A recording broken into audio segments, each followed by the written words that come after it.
Қайырлы күн, құрметті үздік педагог психолог 2021 байқауының қатысушылары. Сіздерге дендеріңізге саулық, отбасыларыңызға амандық, шығармашылық табыс, бүгінгі күндеріңізге сәттілік тілеймін. Мен Қызылорда облысы Шиелі ауданы Қодаманов ауылы номер 158 орта мектебінің педагог-психолог маманы Айгерім Абдраманова.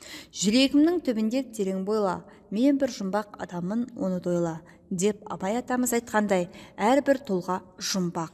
Сол жұмбақтың кілтін тауып, жүрек кілтін аша білу, әрбір жүректің құпия сырын оқи білу, мен қалаған мамандықтың ғажайып тылсым сыры.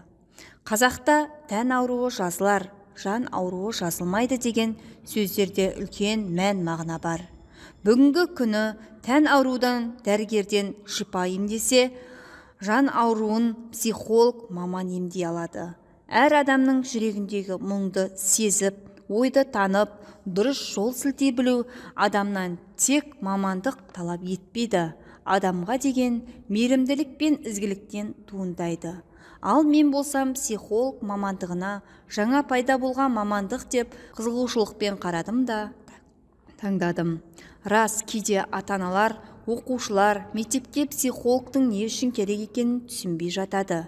Бірақ жұмыс барысында психологтың атқаратын жұмысы қыруар екенін, тіпті мектеп үшін өте қажет екенін түсінді. Мектеп психолог қызметін атқарғалы бері 4 бағытта жұмыс жасап келемін.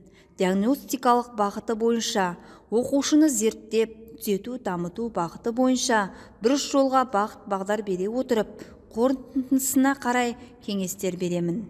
Психолог әр оқушының жан-жақты үйлесімді дамуына тікелей ықпал етуіне маман болғандықтан мектеп әкімшіліктерімен, мұғалімдермен, ата-анамен тығыз байланыста жұмыс атқарып келемін. Қызығы мен қиындығы қатар жүретін осы мамандықта ата-ана мен шәкірттерімнің алғысын бөлендім. Шәкірттерімнің маған деген сенімі жетістікке жетелеп, басшылық тарапынан марапаттарға ие болдым. Халқымызда жас келсе іске деген керемет сөз бар. Демек, мен бойымдағы жастық жігерімді, күш-қуатымды, жаңашылдығымды, талапты да әрі талантты шәкірт тәрбиелеуге жұмсауым керек. Болашақта өз мамандығымның биік белестерін бағындырам.